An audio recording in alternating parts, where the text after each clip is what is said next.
bugabade babokoma nsimbi awo abantu bangi ne bafa twebuuza ebintu ebiva ku ki tali nkatagemanya programu Embuga omukona vyatuse dda ngenda kubanga nyongera okubanga nkolaga gomna Uganda ina obuzibu obukusumulira endabula ezikusumbwa nga pressure ulcers oyina sukali oyina cancer owa buli kika naddala cancer owa buli kika w'emimiro ow'omubyende owawa omukugu waale ngenda kuba nti akujanjaba ate nga kwesa eddagala lyafferebwa era ono eriri habo asobola kuba nti akebera n'ategeera kyekikuluma n'akozesa ebikugu n'amanya nti obulwadde bukuluma bwe buno n'aba nga akujjanjaba teri mulala okujja ku Dr. Kayunza Habo Research Clinic yagenda okuba nti akolako obeere ng'otera ddala pressure ewona sukaali awona kansa awona ebyadda n'obeera nga kubanga abantu bangi bavudde emitala amangi bavudde Kenya bavuddewa bajja bagamba bazze kubajjanjaba so naye ngamba duka mbiro bere ngomusanga wali ebuloba kasero kemba ziri 11 ku Michana Road osobole kuba nti omufuna akolera mu makage wennyini namba esimu osobola kuba nti omukubirako eri 0701 877 07018771 na kitofa na kirwadde gena solo kwate kola kwa mune ekyokunywa ekigenda kuba kikuweza emimiro oberenga oterera abaina hangover abaina stress abaina obukowu abaana basoma okuba nti omuntu aterera obwonge busolo kubanga bubera bulungi Jane Herbal Drink egenda kuba nti gogula emimiro oberenga odawuna bagamba nti olina sukali waliwo akali sugar free nusu 10 lwokoso okuba nti kwasanga soma kitezenya wanambuka kwa byanye gonna ku nusu 10 kakuleba Jane HST wali kyabate mali so kyabate mali antonde bakwira ku namba esimu 0761 38 20 46 0761 38 20 46 over 0705 20 81 48 0705 20 81 48 Jane HST Jane Herbal Drink awo ngenda kubanva omuze Tamale unakuwanja tutandike n'okuba nti no enjega egudde kwa ku National Theatre wamuno obubenje obugwa mu mawanga ekikolo ekyo si ekikolo naye omukyala yali muyindi n'ava ebungereza n'agenda Nigeria ng'ayambadde jini y'abakazi okay everywhere she went she was admired yafuna demand y'amaanyi n'agaggawala kuleeta jini luddawa jini zikuzireetawa jini ya Nigeria abayindi bakwata kangali yaka ne bakatwala ebuyindi nga kavudde bungereza batuuse ku tata atagenda ko buyindi tamanyi tata okay the products of tata all of vehicles bali kibayina tebayina bya mu bayi Uganda kakati Uganda sati eno bagikola bayi Uganda nete mumale kutuuka ku mutindo tuyoke tuzambale tutujja kwambala sati za lukuku apana tutita kukubanga bayi Uganda liki disirebo okay mukwatamu ekintu kimu nagamba buli okuva namba tolo twamukuba nakka ku ttaka even quality chemicals the company in Eastern Central Africa that manufactures eddagala eriweza ku sirimu eyinvestize mu kukola erya cancer why bano bakoze breakthrough okay they should document tukubye namba ti omubwati yabadde alemesa ebintu we kati bano bakayonza bakoze breakthrough yes ba senfuka what I advise them where I'm going to help them to document and have a patent tuzita patent yabadu kazi bamanyi patent yeah walaba program zino eziku TV kuno tuyize gikola nti Embuga n'omuna najiddamu kituufu bagina ku patent kituufu to cooperate kakati these people just by defeating a number tia wetukubye nago ku ttaka abadde alya sente za Museveni ng'eddagala amala ddike nga naawe nyina sefo organic naye ayina ekiki kakati bano naye oyinza okusanga senfuka tasobola kufuna mudaali ne Kayonza tebasobola kumuwa mudaali naye nze egyabwe nagigaana si mudaali a medal must be followed up must be preceded by a citation naye n'ogamba nti ababaka ba parliament okuva mu 62 abali mu parliament bonna babawa omudaali that's a metallic item omanyi how much is a medal I don't know bali basente beri tumwine ako ka committee nti buli yali mu police buli yali osanga abusigala agwina onagwina zetemumpa ekyo wakigaana neddomi lyange eri kugaana bamuyinza okuguyitira ne mugumpanga nfudde okay ndakugaana that's not a medal okay a medal is a honorary PhD what I'm saying nti abantu abo bakayonza bakoze breakthrough. Yes. And in many ways Uganda ina brains. True. Fafa ku kyalo twalina omusajja nga bamuyita Muguluma ng'akola omo ng'akola omunnyo akola sabbuuni nga buli kimu ekikola. But the problem is these people don't transfer this knowledge to others. Kituufu. Abo bakayonza kye mbasiimako nti bo baggyeyo abaana baabwe ne basoma. Okay. Tulaano. Omulimu gusigale nga gutambula. Yes. Nti Omuganda bakola byakukweka eddagala talyogera. Kituufu. Ewaffe ku kyalo kwaliko era omukazi namuwandikako mu katabo kange. Ku kyalo kwaliko omukazi nga bamuyita Mutegeevu. Mutegeevu nga bwakuwa eddagala ku lubuto omwana talwala lukusense.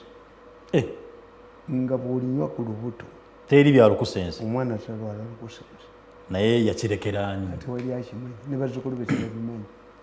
Nange nakugamba yajjanjabanga akabengo. Senfuka agamba nti naye jjajjawe yamutumanga okukima eddagala. This must be documented. Kituufu. Africans lack documentation. Yeah. That's why nze akatabo kange kempandiise nsooka mu mukolo. Tewali agenda buka yene Shakespeare. Gaddafi yakaine kutabo bwa Shakespeare. Nagati bamuyitanga Shakespeare. Shake kitegeeza omuyivu omumanyi. Kakati that's one wabo.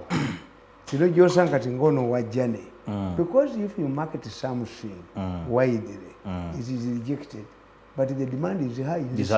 Nze nkimanyi bwetumala okubakolera nga badduka ate kaffe tukyalina essimu ye abwe bali waali ojja kumulaba.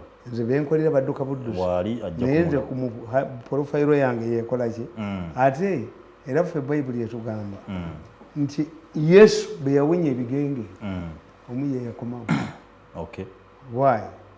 Abasajja balwadde ebigenge bakazi badduka badduke n'abibawonya kye beekola ku olwo nga badda kumwebaza. Myai just document.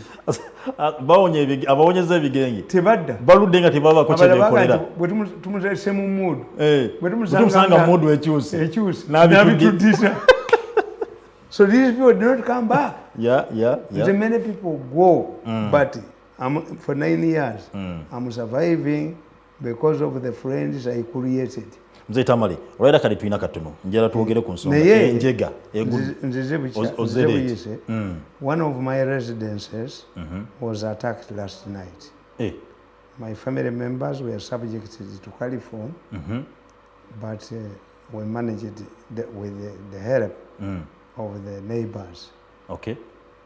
But do say ne kabira yange ne bakwata babadde bakyabo mbayina nja kubatta. Omanyize siwaba ku police. If you went from the police to attack my home, then I report to the police. But if you did not go to the police, I don't go to the police. I have more facility than the police. I'll grab them and kill them. Whether it takes me a year or not. Why do you want to take the law in your hands? I'm going to kill you. We are three.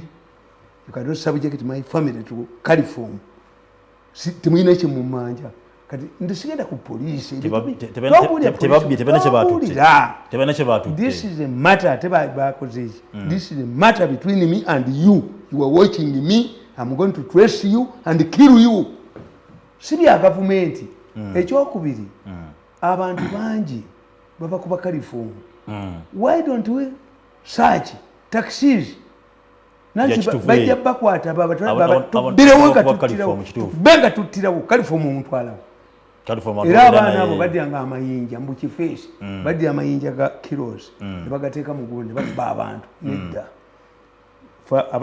Abatambulira mu taxi bwetuukanga wali nga mugatwa ekyeki tumutire paka parliament omanyi bagulangule parliament bagulangule paka parliament ye responding ku bintu by'abantu until the parliament passes a law that once you are found with the caliform you are toga nti first offender obachi myaka 10 no fine tubashoke tubatte twetagwe tekeka kali ligenda okuba ntiri ku attack caliform must kill these idiots first.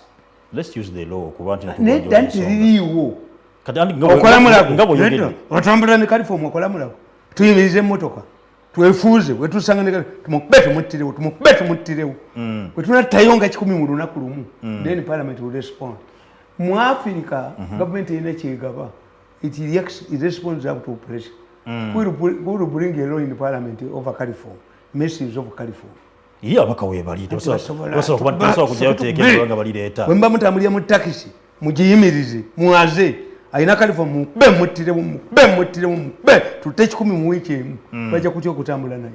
But if you record the cases of California, there are many. Ezi ne bibagamba California, there are many kituufu. Yes, California naku ezere the same area omukazi yazze kusuubula ne bamukuba California motoka yayimiridde ya taxi bamusuddewo n'ensawo ndidda tucekinge California si police ejja bata naye kasita taxi banange mwekola mu chairman nga muyimirira mufuuza ayina California tumukube tumuttirewo tutte 10 mu wiiki emu.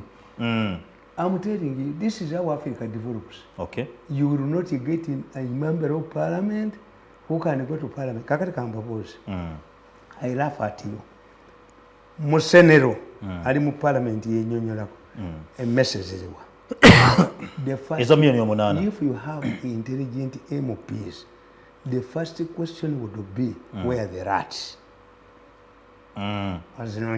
Musenero azinonyeza munikayi taziyina. Nenga billions zafuluma. Yes, this is why these people tuchita reverse psychology. Nti I came out yesterday nemvuma sheba ne banne kakagombya kayina omuntu okalinga biringanye yalemala nakano kamasanyalaze nabuno buwala buno obwesibo bucha obusumbusa bino kandi magonde bino kandi mala kwinize zogera buwala buliawo bukuba mwenda. The issue is not mwenda. Much I mwenda sabotage killed my political career with others. But me, I don't have that type of malice. It's not mwenda. Yokono no muntu bila mupanga. I'm telling you from my sources. Mzee Tamale. Are you defending mwenda? From my sources. Mzee Tamale. That woman and mwenda are going to be summoned. But the person who hired it, because me I moved in, remember why? The only person who organized a party on that was Muhoozi. 2, and I never special forces. Era Muhoozi. Kubanga abasirikale bonna basinga obungi nange nalina military ba military we are taken ne batuwa ba terrorist gundi abajja ku parliament. Yes, kati ani abayina forma ki naye bakoze nga ono omuwala tayogera yamugula. Yes, and we too let us ask oba omusajja bamukogeye nti akwata abakazi gwewagenderayo ki kubanga kalakita yemanyiddwa kituufu. Yes, weeteeka mu kizibu miliyoni 10 zabagula omuntu okuyimba naye nga teboogera waje enyimbira kituufu kiwonzikirewa nabo kakagombya kalina olutwe bwe luti basajja kubula obukazi obubuyita bakazi kubula obukazi nga kakagombya nga kano kamasanyalaze babuyita bakazi kubula mwifa baganda tuvuma nnyo bakazi kubula oba teziwogola bunyaga abantu bwe bunyaga abayimbi bwe bunyaga buli wamu wonna. It is not mwenda. It is not mwenda. Anti nkubuulire nze sikiriza mu malisi mwenda yankola ekibiina bonna ne baluwa boogwo ne baana thinking mbwajja konjoga bankanyuge kasasiro Museveni yalowooza nti omupiira gumpeddemu nantuuza katebe ndi mu ttiimu nasigala nsamba akatebe nakaddukako. It is not mwenda. When it comes to money, I can accept it mwenda. The person who did it and that Kagalo knows is not mwenda.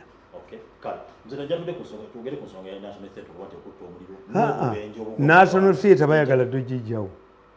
Yes, omuwala bamuyitaani oyo omuwala owajjenda oyo n'obwo bukibuuka bwali edda ssente kuno omuli gukutte tekiriiyo mupange kyogamba nobuleega entwe ne buleega entwe bukibuuka naye bali banoonya abaana bammwe kibuuka abaana bammwe bajja bano yona mukazi bamuyitani yali ayipankira kukusika abakazi bakyalira ensiko tamanyi nakibitegeeza oyo omuwala abeeranga mu state house. I used to see her in the state house. Very arrogant fellows nga ffe batuyitambwa balowooza tulimbwa me to be a dog.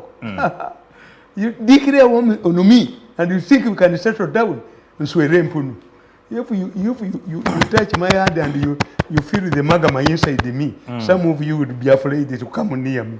Because grab you killed my political career. If it is not my struggles, it is enough. Katonda yampa omuntu ogunoonya ssente abaana bange singa tebasoma. They have gone through bad schools, but bagezi. That's my compensation. Okay. Yes. Bali balowooza nja kubula kyente nkomewo bajoge bani banyaale sisobola. So you're saying nti nno ekino emuli ogukutte ebintu bipange wagala kuba. There was a plan. An investor came. Ayagala kuzimba kalina 18 ka National Theatre agirekawo. Bukibuuka ne babuwa ssente bukibuuka wani embwa obwo kakati bagiwukiriza. The retail rehabilitating it is very expensive. It's very expensive. Munguli ekimalimu Makerere kakabusenga bogeze ekizimbe kye Makerere wa fairo za land zikagamba mbo Chinese bali bagizimbyewo. Nenda nakolu mune kolu bya bali kanoonya kyobola banga kano kasebo kaga biranze sebo tandise okunyanga kulubya empologome yali yakulubya ejja kuli bono obwamawulire bwakwinda bono mu masanyala kasola bintu ezaabo bwe bubba ssente z'abayimbi era waleba nenda bono obuwala nobaddenga nti mala kwiriza mbadde era ate mwenda lwaki tayogera mwenda twegana mwenda said I don't know this kagala you think everybody knows you nze nkamanyi nali nkalabyeko simanyi do I go to the Ebidongo? I was even my first time to see Bobby Wine yajja wange baby kulu naye yajja buzi mayinja naye even recently wanted to meet me. Yes, but he did not turn up. Do I know these people? Ngindawa tusinkanawo singa ngambye mu library nze ni muwandiisi wa bitabo kaakano kafulumye kaakano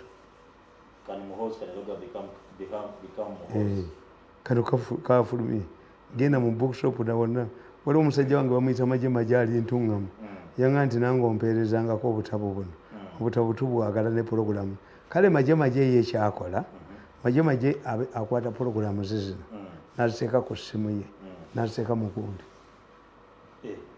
azikuba ekizindaalo kye. There are radio stations abaga nti Mirundi tuli nayo wano nga puroguramu eri ku ssimu maje bamuyita maje ali ntungamu ateekako kizi.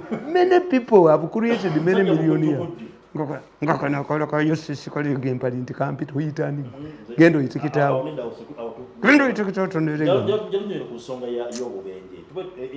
andi nkubuulire kyoyita accident ne reckless driving ne bagamba tikakati ngeno bus eyagudde teyagudde ino bus toyinza kuyimpawundinga bus kyenda ng'emu yegudde naye omusajja buli amudduka kamukuba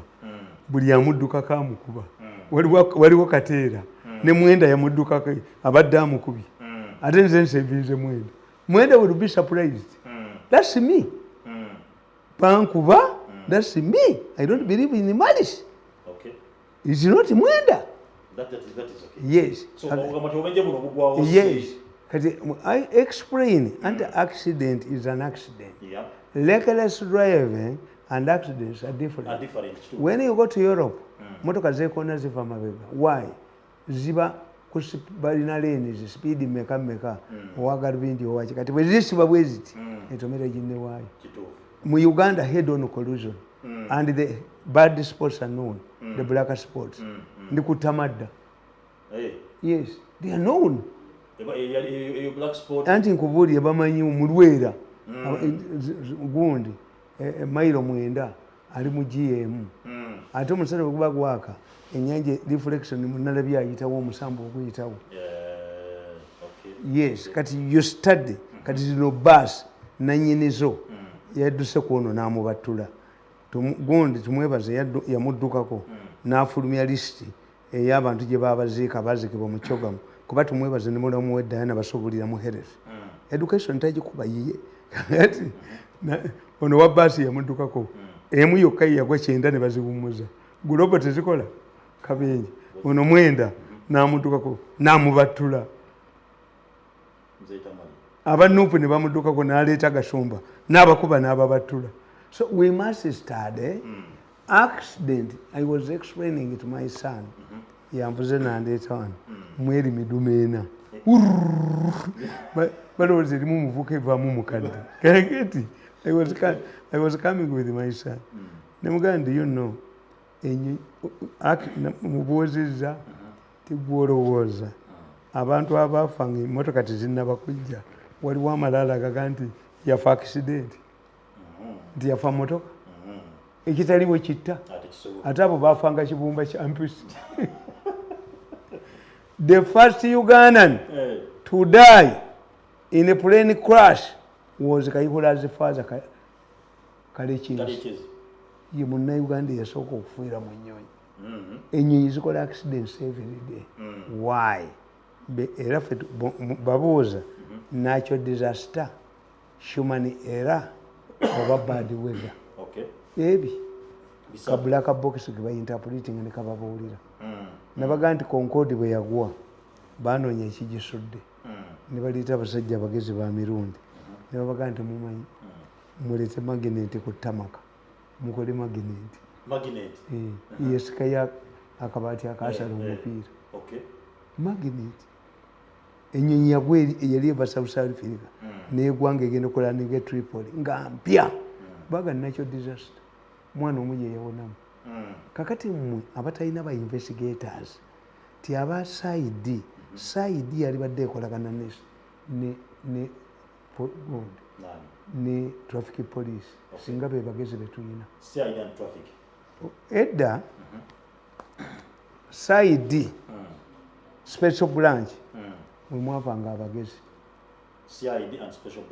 kubanga tewaliwo possibility ey'amagye okubeera mu police. No, ndabisimanyi odwa yomba akola kya once you rent your house and you turn it into a brothel, the villagers burn it. Baleeta mpaka abasajja. Museveni gave you opportunity babobodwe abasooka bonna mu poliisi bakyefulumya baani until you mess up your police. Museveni n'ayingiramu n'ateekamu amagye.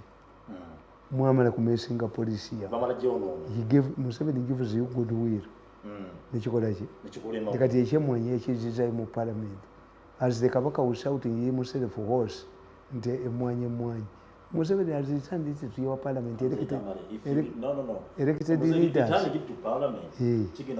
anti agidizaayo mwemuli abalonzi anti mwemuli abalonzi anti kubuulira Kiwanuka yali akiyisiza waggulu atuyo wakalugire ejjogoli alize mubalamuzi babadde ajoga bakubira amasimu kakati no elected leaders is now a challenge to you. Museveni has not used his special powers or decree, has returned it to where? Yes. That's Museveni. Museveni gives you a rope to hang yourself. Yes.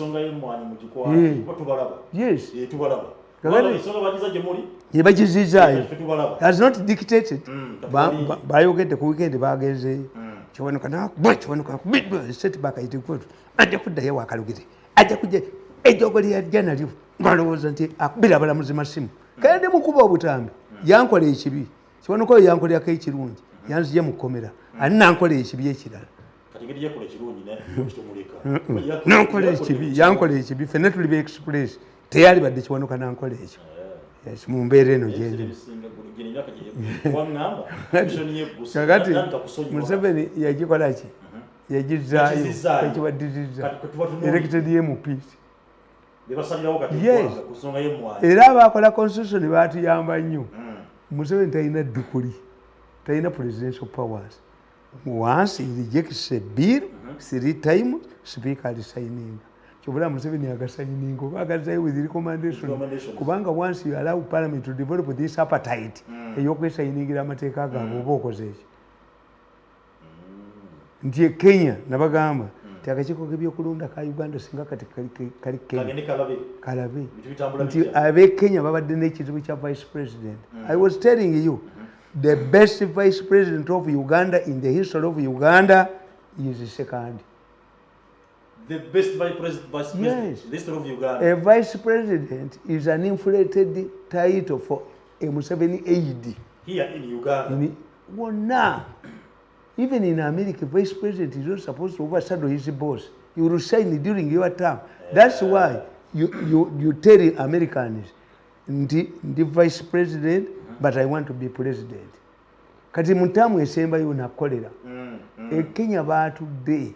Bana tuyigire ku Kenya. Kenya genda tuleka. Okay. Abasajja batudde Kenya. Ne bagamba nti buli vice president yenna abona. Kenyatta yasooka kuleeta Mulumbi. The first vice president of Kenya was Mulumbi. Gondi Jaramogi. Ne bamugoba. Ne baleeta Mulumbi. Mulumbi yamalawo akaseera katono. Ne baleeta Moyi. Moyi naye n'afuna ababe Kibaki. N'aleeta Professor Saitoti. N'aleetawo Dr. Kalanja. Yali awasizza omukazi Mutoolo ne bamugamba nti afukamiza abantu. Kalanja ne bamugoba. Kakati okutuusa bano le balubirwaniddemu ne basangayo atajogebwa nganze. Luto tufaanagana. Hasalazi. Tetujogebwa ffe tetujogebwa twaliwo ng'ensi tennaba nga gavumenti tennabaawo. Kawo kadda ne kasangwawo tewali ajoga munne. Luto tufaanagana. Omuntu gwe nfaanana yona. Luto lwabwogo.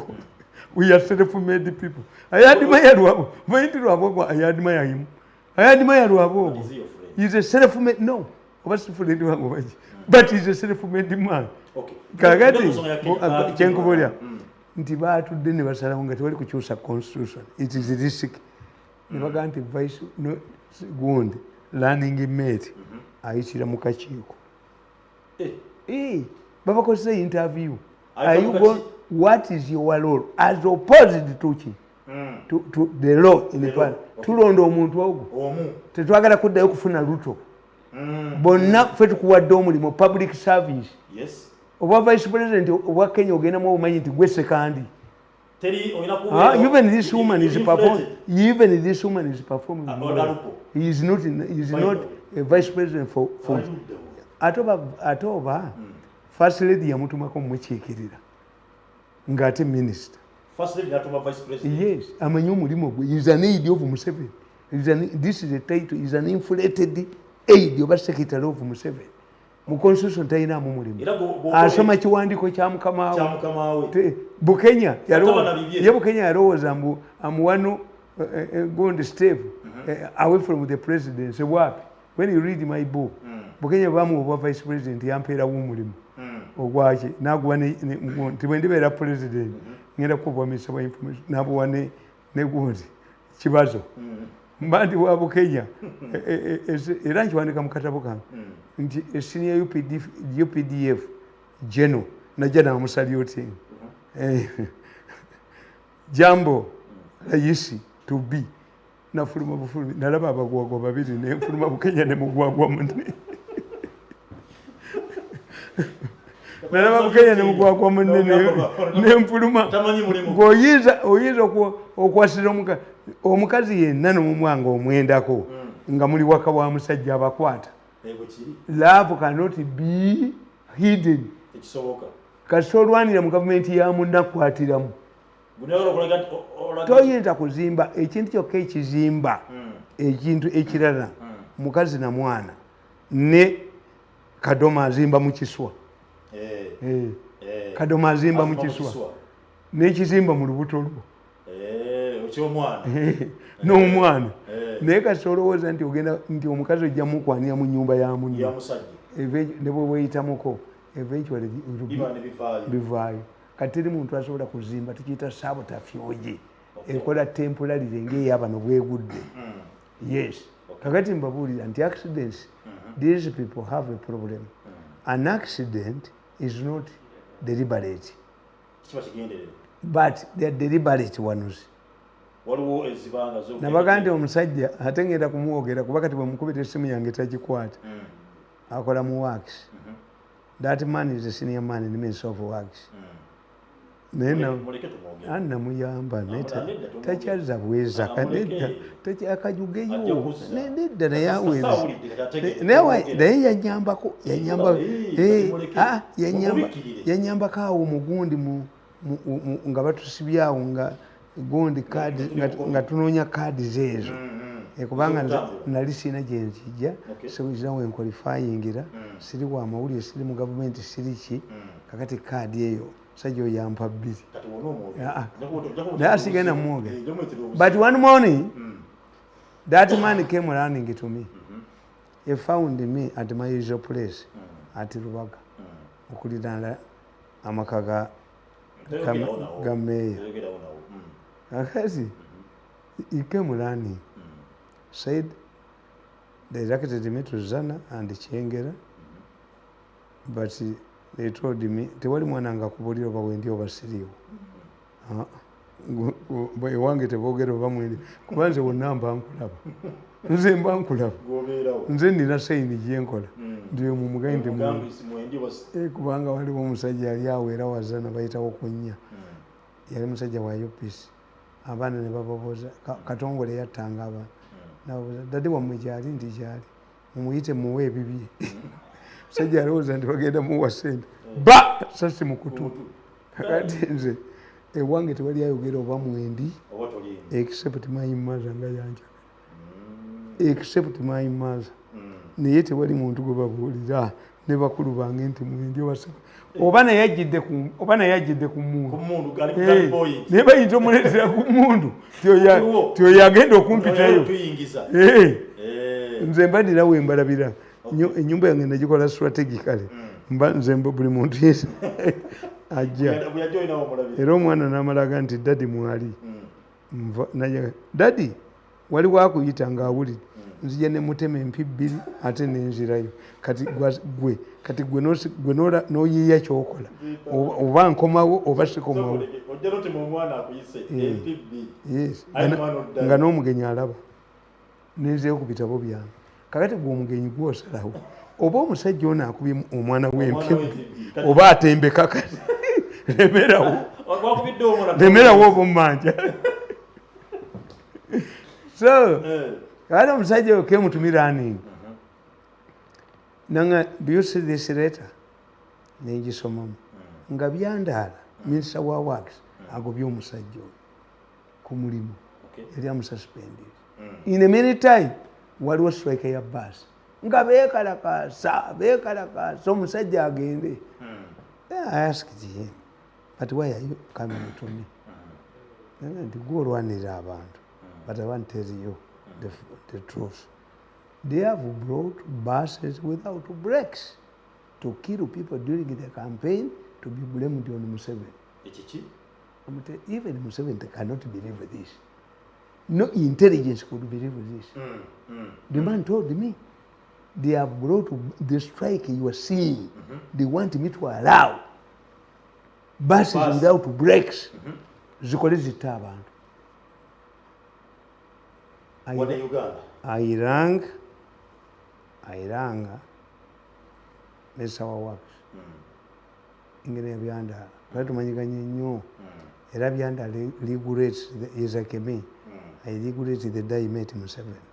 Saali semyaka gyange 21 n'eno nagyonoona 9 njonoona ndi 65 era balowooza nti nja kuddeera bajooge mu kifo ky'okumpa ssente nakuba mupakasi nswere empumi nange siyinza kudda ayiranga Byandaala kuba Byandaala twali tumanyiga Byandaala aregulating ekyamuleeta mu politics. He was extremely rich kubanga ye musajja stayingini nga fitina tennajjeeyo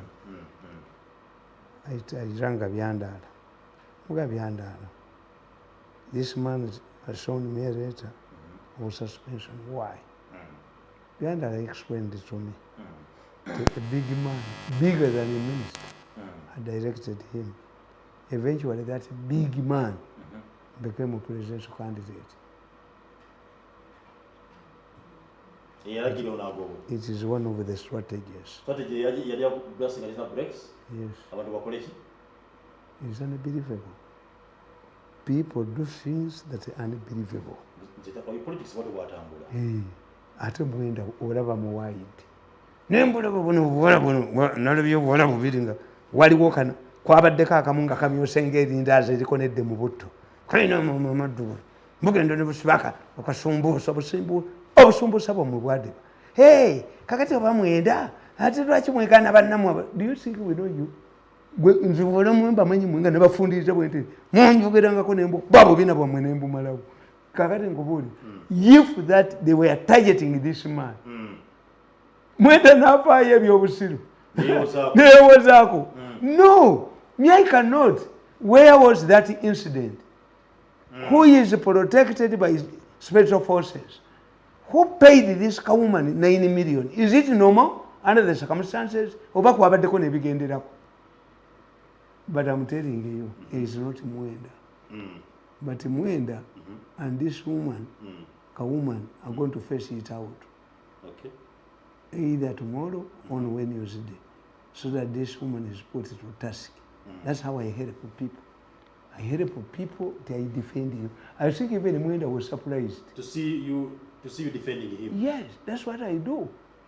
Because of Mukola, these people expect the way I did in the ways, Ngayin Chakoze, and I'm investigating a story. Omichalo Namayanja. Gubaitanga Mama Chama. Yeriko Damirembe Road Wali. Tewali atamanyi mukyalo oyo. Basegone ne bekubana n'abayindi ne batunda ennyumba ye tebamuwako yadde 10 ne bagamba nti bamugulidde ennyumba. As I speak today, the owner of the house sente zaaweddeko Museveni bamugamba nti bamugulidde ennyumba. Nnyina wakko ne bamugulira ennyumba eriruddawo. Yes. Kati ne bw'anaabaani that old woman, the president directed them to buy a house for her. They rented the house thinking that she would die early. There was a time where Damuliro Mulaba, Damuliro, Damuliro tumanyi simulabangako.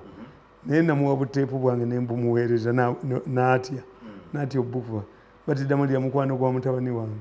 N'obwo obuwala bukwano bwange. Era tannankubira ssimu kuba nabuvumye n'obwo busebu nabukubye. Ebo mukubira essimu tagikwata myayi no namulinye mu nsaleka. Your friends are not my friends. Me, I don't want malice. In fact, when you read this book of mine, I start with malice. Okay. Nti nze nasoma malice njaka kusomera ku lwokubiri. Why I hate malice. Kati Damulira naye bagamba yakwata sipapa.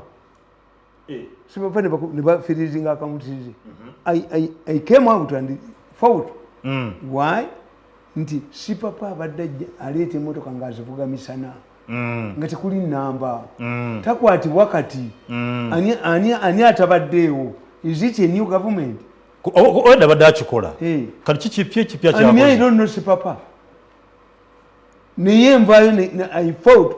Teri muntu yansanyukira nga maama wa Kitatta.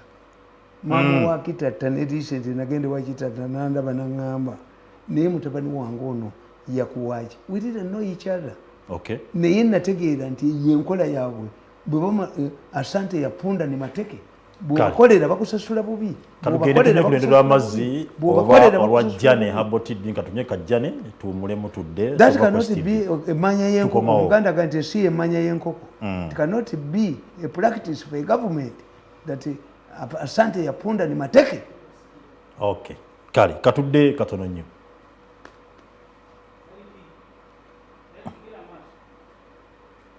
Wewaawo kale tugenda kuba tugenda mu maaso katono. Tukyalina mbadde nsaba waliwo story gye tuyina gye njagala mukwano gwo gwogerako wano. Waliwo ebikola enkola yakoledwa kuba nabagamba njala ngenda musajja ngenda okumunoonyerezaako okuva otandika okumwogerako naye nga ngenda okumunoonyerezaako. Ambulozi soka mbadde nsaba producer mbadde nsaba ompe akantu ako. Ambulozi yakutte akati. Ambulozi alina omukolo gwe yakola kye yakoze kyendagala okuba nti nze n'ambulozi muhozi yatugyeko ennaku. Kati nayogera nti oli wa muhozi. Of course, whatever it is something.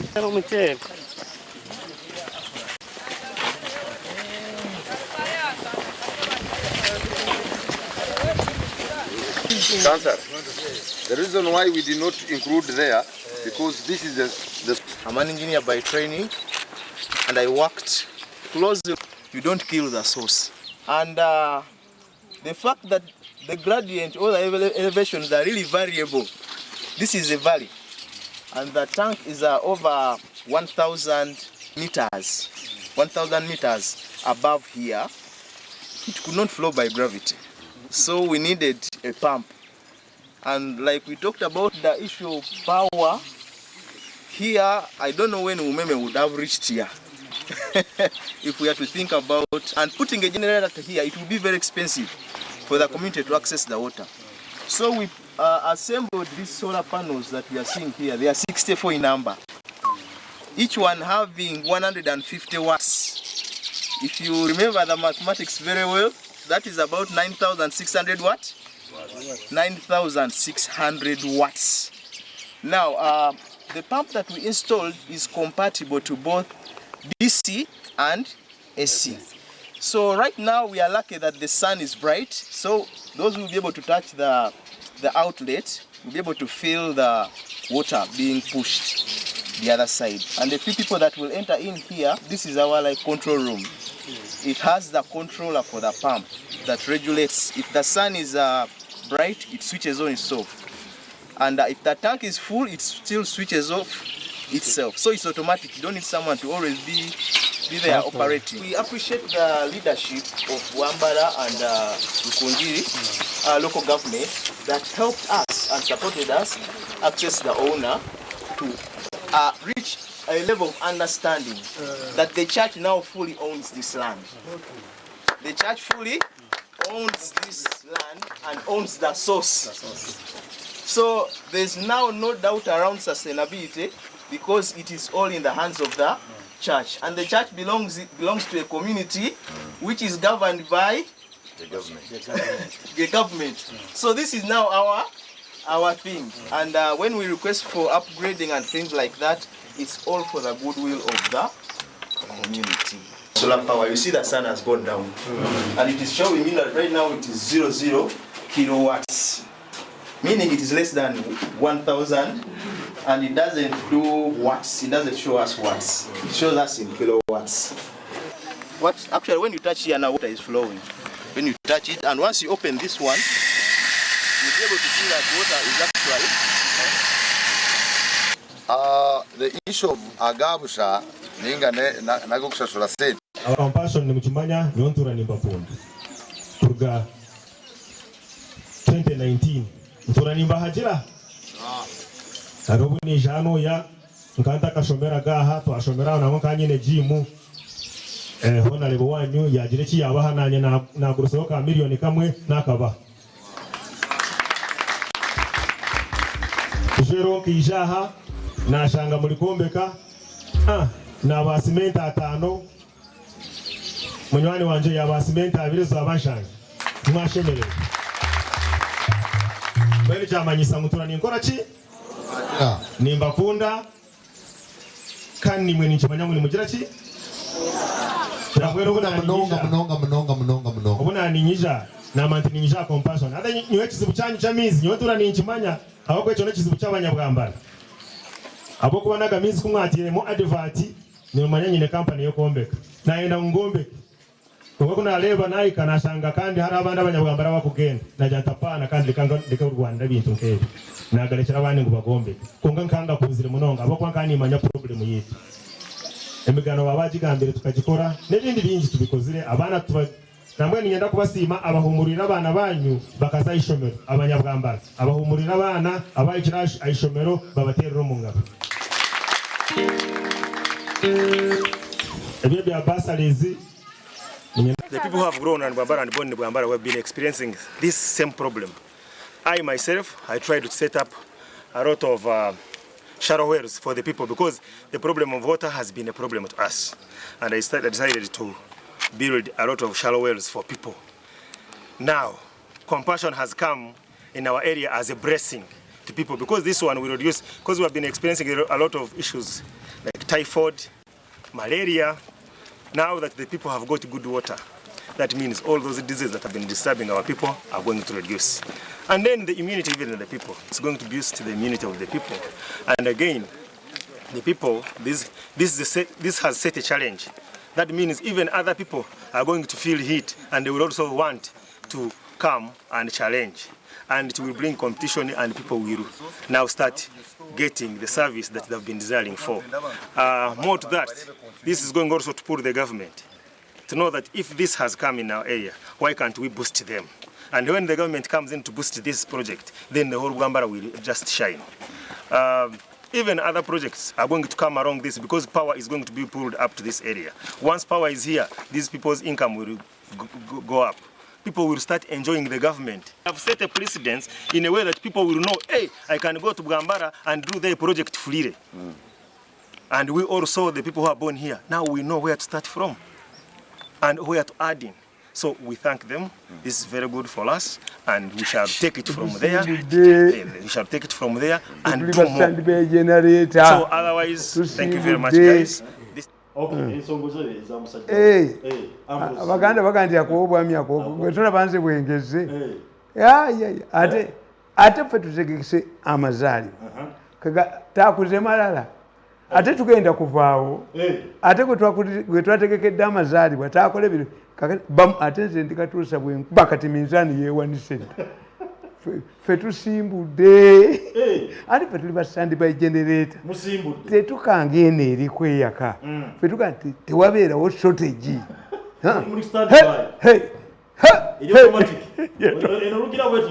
nga nene etandika babadde bamukuba asigale mu magye yasigale mu magye ffe tujja kumwogera mwembadde mulowooza nti akakiko kagenda kuvaawo kavaawo katya tetukuzemu ani yali afuddewo kati gana amakolero agajja okukola gondi ono sanitizers kagaddewo akovini bwakomawo kakati ono gundi musenero tumuvunaana emmese ziriwa kubanga covid yayinza okudda emmese twazigula research emmese musenero ziraga abantu musenero alaga emmese abantu kubanga naffe ffe twasimbudde mugagga nnyo that man is a rich man tazze kubba mwozi yalonda abantu abatama kakati nganze nti nze nzibaba timyaika misused it ewange bajja bafudde wa mwesena rudda wa abakimbi b'ennyimba abayimba generator ani okuzisonsula tukola tutya ge yetuwadde ate nze kakati kankugole gweoyagala gwobanja afe kakati nze mmanyi muzeeyi yanjagala naye waliwo abamulemesa okumpa sente bagifuula family affair gweni bw'omuwa sente kitegeeza gwe omuwagira kakati the boundaries the battle lines are clear. Mzee Tamale nyatoka nabyo twogere kungiri badde nnyo ng'abahikinga nabo bannayuganda oba abantu abali mu gavumenti nga kungiri bafuukira ekizibu naye okuva omukulu no weyajja waliwo enkyukakyuka how did it turn to become anti kakati okwengere the problem was one mu nsiko twasangayo bayani mu nsiko wasangayo abaganda oba abanyarwanda abantu what they don't know olukoola mwalimu baki at one time the president baba wenteza ku bbanja ne babawo obupapula kakati folunasa yo yaliyo abaganda n'abanyarwanda be basanga mu luweero abakiga n'abanyarwanda there were 4 groups the folunasa people have been in the power for 40 years the Rwandese went back home the Baganda confused with their federal and I'm happy whenever there is their problem in the central government, Buganda, because of his arrogance, voluntarily is sucked in. The Kabaka comes up, addresses a meeting, a conference, not knowing it is Yakubia Kitao. In 1966, 64, Abakabaka ikabagenda mu UPC, bagatene kulesi bengira bajekobo. Okay. One recently, era abemmengo bali sacked in, besi ya Rwanda ntaluze bamutadde katebe, yalisa bamanyi na bamanya, era mengo naye yingira nakati yingidde mu lutalo. Nze njokola nnyo yingira kuluno abaana baffe bayinza ogisa Katonda yali tuyamba ne tufuna agisekula mu kinuneta abaana baffe ne batagira bako. Ejjogo lya mengo ne liggwerawo ddala because you are sacked in. Kakati the Bakiga believed that if the Folonasas have been in power, the Rwandese went back. Yes. The Baganda just confused.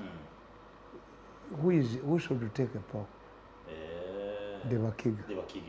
That's why the agitation from Babazi, agitation from Besige, agitation from Tumukunde, these are Kungiri fellows. I don't know your bond. Kashiringi, Muhammad Kashiringi, Musanga knew. Kashiringi in the Musanga Monsiko. Kagati Kashiringi in Antonoli of what? George were the Sour Biddies, the children and Naomi. Mubarak see at Federica Kusulamus civilians. I was going to walk 10 miles. This was this South British Zachiro. I don't know why he wanted to punish him like this. It was 10 miles, 15 miles with Nari, Munkambi Muyari, Neruwer. Sayad is what you go on the Roko neighbor. Those are dangerous areas.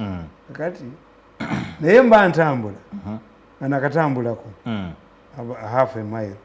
Omwana najja n'akagaali nanga nti omukubwa ngambi nkutuusa eruweero. So the boy rode me on a bicycle on the instructions of Muhammad Kashiri. The day I met Kashiri, yali yambadde essaati y'Abatanzania nga yambadde uniform y'essaati y'Abatanzania. Very tough man. Kakati Kashiri bw'ekyali Public House Kasiringi bamufunza n'aga nti agende mu nsikalwane era we Rukungiri yagende Rukungiri n'akolaki n'ateekayo gondi. So okuva mu nsiko nali mumanyi naye Kasiringi buli wansanga tali mu mbeera nnungi naye muganda nzijukira bulungi wanyamba okuyita mu mpologoma n'ompa eggaali naye ebitaala ebikuliko biyitire Kashiringi kimwedde ekikubi. Naye abana bate bagagga. Muhammad Kashiringi yakolanga mu State House. They don't know. These people don't know. Kati oyo gundi oyo kyaligonza naye mujjukira. Naye kyaligonza tamanyi. Kyaligonza doesn't know me. Matayo. Even Kayibula yali takyanze kyukira. The only person who remembered me yali Sale.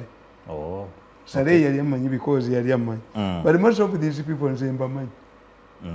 Bagenda okuva mu nsiko nga mbamanyi bwe n'omulala boogere bamitanga makanga boogere.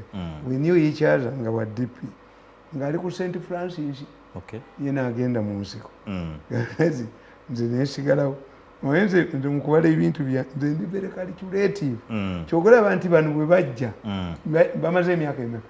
Myaka 8. Emyaka gye bamaze mu buyinza nyingirayo nenteekayo ekigere nenkomawo nenyingirayo nenteekayo ekigere. Ati kyenkubuulira nti Rukungiri is like Buganda ti bannadduli ba mukyalanjuba baani Abaganda bakugamba ti when a parent lives longer he buries his own children.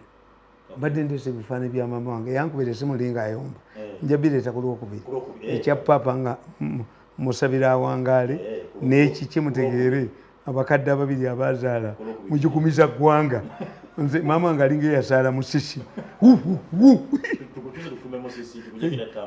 mama yazaala mugikumiza ggwanga naye amubonyaabonyeza era mama wange namugamba Abaganda baga nti azaala ekibi n'azaala omugezi bamukuba amagulu nga bakuba waaki.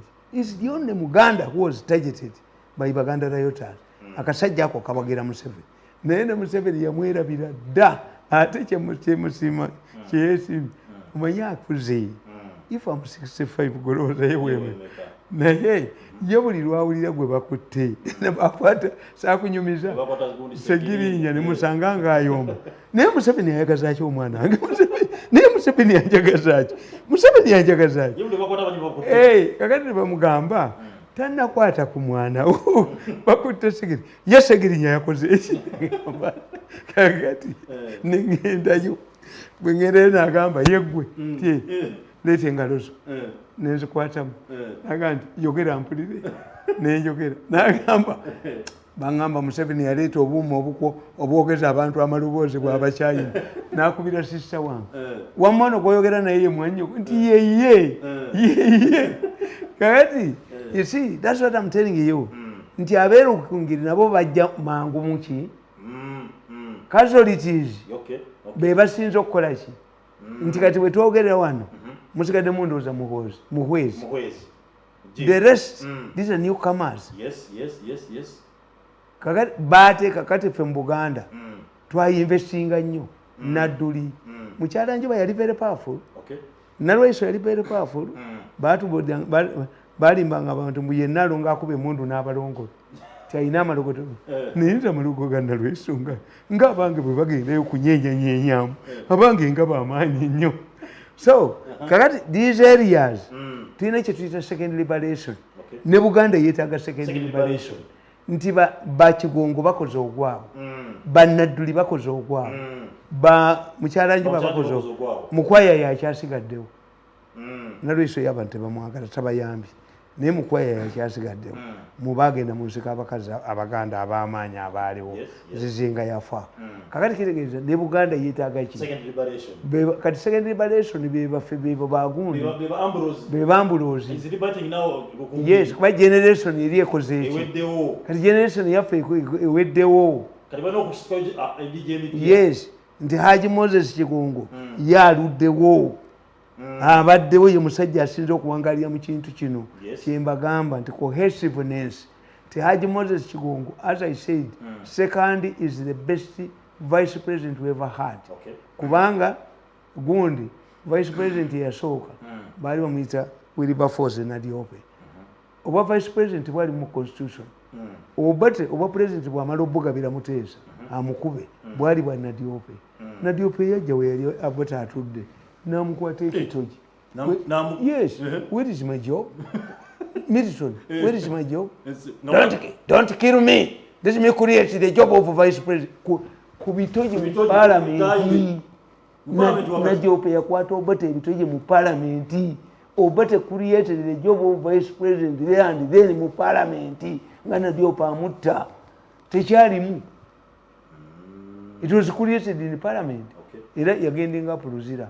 Paulo Muwanga ended up removing it. Musafadis yali ejeko Amin namuteka akabenje. Lero ya vice president ebadde mbi nnyo sekandi yagijjeeyo. Nti you must understand there are no independence in the Kabakazi Palace. I hear independent. How can you be independent in somebody's government? Tikisoboka. You were servant. The people elected one person, Museveni. So all of you came to help him. Kasita Bestman atandika okukwata omugole mu kiwato bagoba mugobe. Lolo ye wazze kukola ki? Si kutunulira mugole. Ni chairman w'embaga ng'embaga ewedde n'akomawo enkeera bakuba enduulu. Ayagala kwana muka munne. Lolo ye yawedde. So we must know ozze kukolera ani. Yes. Jovola abantu bano ab'Ekenya bataddewo interview nti lolo y'obwa vice n'agikola. Era bamuyita kalabalaba wa mugole ffe mu Baganda. Kalabalaba oba entuuyo zituyanyi oba obulevunga obwange buno obugweza amanyi kakati nga nze tulaba. Kati ate asala ebirevu bino nnyinza omujjanga ebusiya nga zze kusala muntu gw'atamanyi. Kubanga ayinza okuteekamu obutwa. Akusala ebirevu ayina okuvanga busiya. Nze nalwalako omusujja ne ŋŋenda ekiboga ne bakebera ne bagamba malaria ne bankuba empiso bbiri ne baga nnyinza obutadda lwaggulu. Kale ne basasula kakati ne mbalekera ne mbawa ssente nnyingi okusinga ze baali baagala. Omukazi nansi agenda okufuluma ebweru. Ono omusajja alazeewo ng'ekikooti kyenkubye. Nagendako emulaga okunnongoosa nga nyambadde ekkooti yabiku. Ng'ebiku bitambula nabikutte. Ndi mwafu muzibu. Nasooka nsambya ne bampayo ebifaananyi. Dokita ajja okunnongoosa ndaga asoma ku linnya lyange. Ono ye Mirundi atayagala federo. Nenzigyawo ebipapula byange. Nendekako ebikunga bitambula biti. N'omanya nti yajja ngenda emulago n'eŋŋamba gundi. Waliwo omusajja eyannongoosa baamugya mu medical school. Nakebera ebifaananyi balaga this is a simple operation. Nga tamumanyi. Kati nansi yaŋŋamba nti ayagala emitwalo asatu. Dokita ayagala emitwalo 7 si emiliyoni nabawa 2.5. Nansi n'agwa eddalo. Nansi n'agwa eddalo. Kati bwe nzirayo okunzija muwozi nagajja mwanda we nza okwebera ekityo mwana wange okwebera eki bali bakooperatinzeewa mwanange okwebera eki obanda we yateyavaamu luli nga munnongoosa bali bakooperatinze ejjamu eti ulabe ki omukazi n'alemera kwandawe n'alemera kwandawe nze nemutunulira bwezi n'alemera kwandawe nagenda okulanga atandise kufuuka kazanyiriza andawe yasijajjamu ati kati nemugana maama bwozanyirako omumanyi bampita Tamale Mirundi nfudde nnyo taddanga mulago yegoba nze Tamale otigatiga ki njatumalirize nze nimusajja muzibu nnyo naye family yange yinza okubeera worried. Yes, one of my residences was raided last night, subject to some of my family members of the CARIFORM. My neighbors responded quickly. This is the goodness of the social capital we talk about. Abantu bakkiriza byetukola. Somebody yalirowoozezza nti Mirundi yatusibyeko embeera eno katujja kumufaako. Helped my people. My wife is recovering from a hospital. Bafuidde CARIFORM n'ayingira mu nnyumba. Kibi nnyo. But they are safe. Okay. They are safe. Twebaza Mukama ku lwekyo. Security is there, and I'm going to hunt down these people because okamera kwebali. I will not take any matter to the police. Taking the matter to police means that I'm weak. To go to the police, make a statement. What was the time? No, I'm going to look for you. You are watching me, and I will kill you. Yes, I will kill you. Okay. I captured you. This morning I was looking for your details on the national identity card. Nkulina omunene omuddugavu ali stout nkulina nebonekeuka mu kabbuli ate omanyiza ekimuliro kyewange kyangu nina omutayimbwa gwange nagusongola ng'omulumi kenkunyweza bwe nenkukusonga nenkukusonga mwana simunya okufumira nenkubabulanga embizi kyenadegenda obubakola nebayiwako petrol acid ebibonerezo ebyo nga bikaka kenkukwatirewo anti ewange nomanizirandi wali wange golabye ngenda ku police okuripootinga. I cannot go to the police to report. Okay. No. I will look for them kukuba kugonde kwebe saga nti omusajja yabba esimu ku mpaka n'agizaayo namulaga ekifaananyi kye gwe nakukutte kulina kati bano ono omusajja munene muddugavu bwati mumpi muyina. This morning I was perusing through the national this was zonna I've traced where I came from. Nebwona oyingira ettaka oli mu kabbuli you were watching me you were dead you were moving a corpse.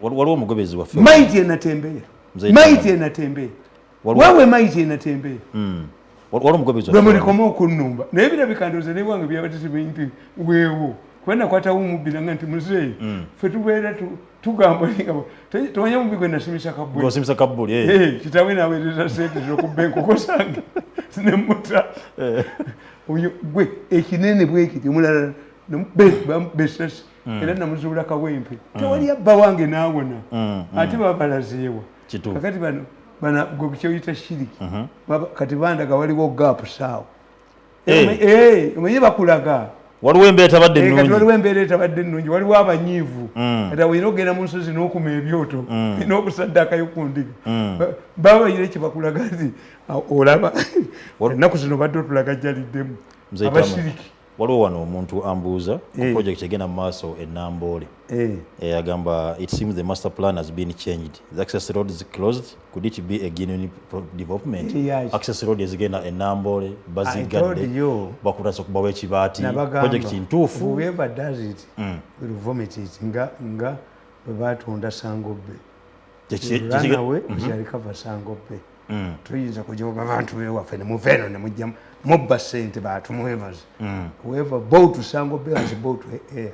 Kasola bange ekintu nkamajege ga kikumu what if it means it has no support of the local population kasolo bamuwa ssente n'asirika abo bonna nze mbasinza amaanyi waffe kubanze bamanyisire corruption. Nti kasolo gwe nayamba kabaagala omusiba mu kkomera ne bamusuulira n'omulambo yakolaga ne batumwebaza abaali bamugobi nga n'obutambi mbuyina obutambi bwe namukolera nti kasolo bagenda kukwata nakalima bamulegedde afosifayinga document nabumuwa kasolo yes kati ate bano batamu nembwe nze besimisa kati ewange nambolo nali atya kubanga waliwo divulegese bala chokuba ekibaati bako is a 2 square mile land dikyawera all those people were there were compensated by government basasulwa because the Chinese deceived us tugenda kukola all African games nebatubba basaba ne kwale yamanyi amanyija g'amaanyi so Nambole is sitting on a 2 square mile land but when they are talking to graphics is balaga kano yes I know the person Kajala yali agalo kitunda n'ekisajja bakita Mugisha ne bafuna ne 3 billion ne bazibba I fought Kajala ne mufulumya Kajala taliyo okay n'ekisajja kirala bali bakita Mugisha ne yajja kunoonyezebwa yali ya 3 billion first lift Nambole bagitunda mukula nayingirayo n'akangala mukula nabaga nti musonyi wava ku kyalo yawasa waffe ku kyalo ekyokubiri ewaako ku basezala banga kagaali kabalema nga pulesi emukubi byenzijukire singa nakubadda mukula n'alaliira mukula teepu zemuyinako bulolo namu bino mwali nga nakubya mukula nemukuma amaloboozi tadduka naye mulimu byenzijukire kaakati whoever tampers with that land Nambole baleeta abachina aboogera Oluganda n'Olunyankole ne bali commendinga mu Nambole aveewo tuliyabiriza eti Nambole azimbye ekirala asinga enemmwe kyobala batya muhoozi Charles okuveeka muli when you read my book ensonga y'okwogera ku musango gwa gawayi tujja jogera ko lujja kuba lwakubiri omulaba bebi waavuddemu omusajja mulaba ono abuuza owagala bini wiri higulo mwana namuddamu nti yes I have stamina nina stamina kakati byonna byembadde mugala tamanyi kwogera tweet si bikyo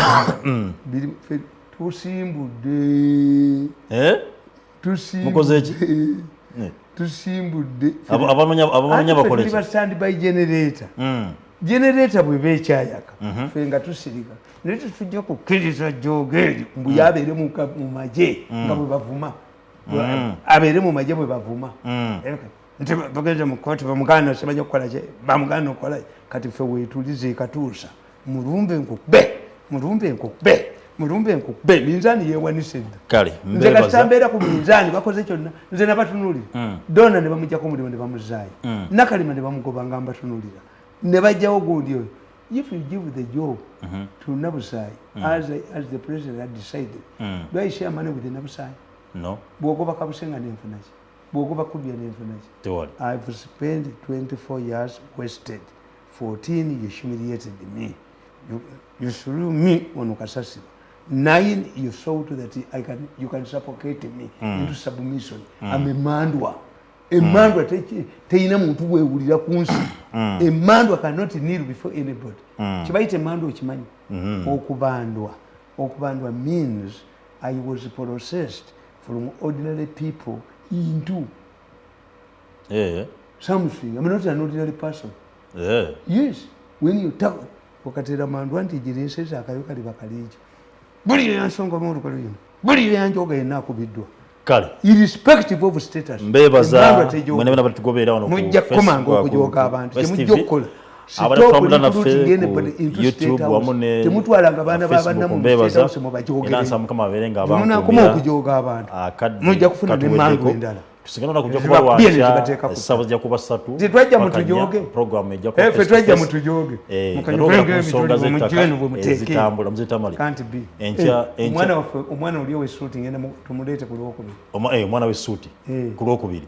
Ajalabe ku. Asabe ku muzeyi senti. Omwana era nja atunga bana masuuti. Ngenda kugira mu suuti eyokusatu gye yampadde. Enako lencha. Ngenda munako lencha ku Monday. Ngenda kuba ne program tugenda ku nsonga za ttaka. Amono omukungu Buganda ne boda agenda kubeera waali waliwo n'omulange twogere tutanye ensonga ezikolagana ku ttaka. Omukutu ogumu gugezembwa sebo gundi ambuloza agezi nange ndingo munaku bunaku zokka ate munaye mwaba mwabaliko amasanyalaze sebo tuli kusanda ate tetujja kukijjawo katuma oba tegula agenda mwe mugende mu kooti zammwe mugende mu kooti abanyankole bagamba mb'omusiru anyampalya ate appetite mwe mugende mu kooti zammwe munyampenga mulya omukama wakutusigala jabwalwaja esawa 3 inshallah munyampenga mulya TV leka bategule banyampenga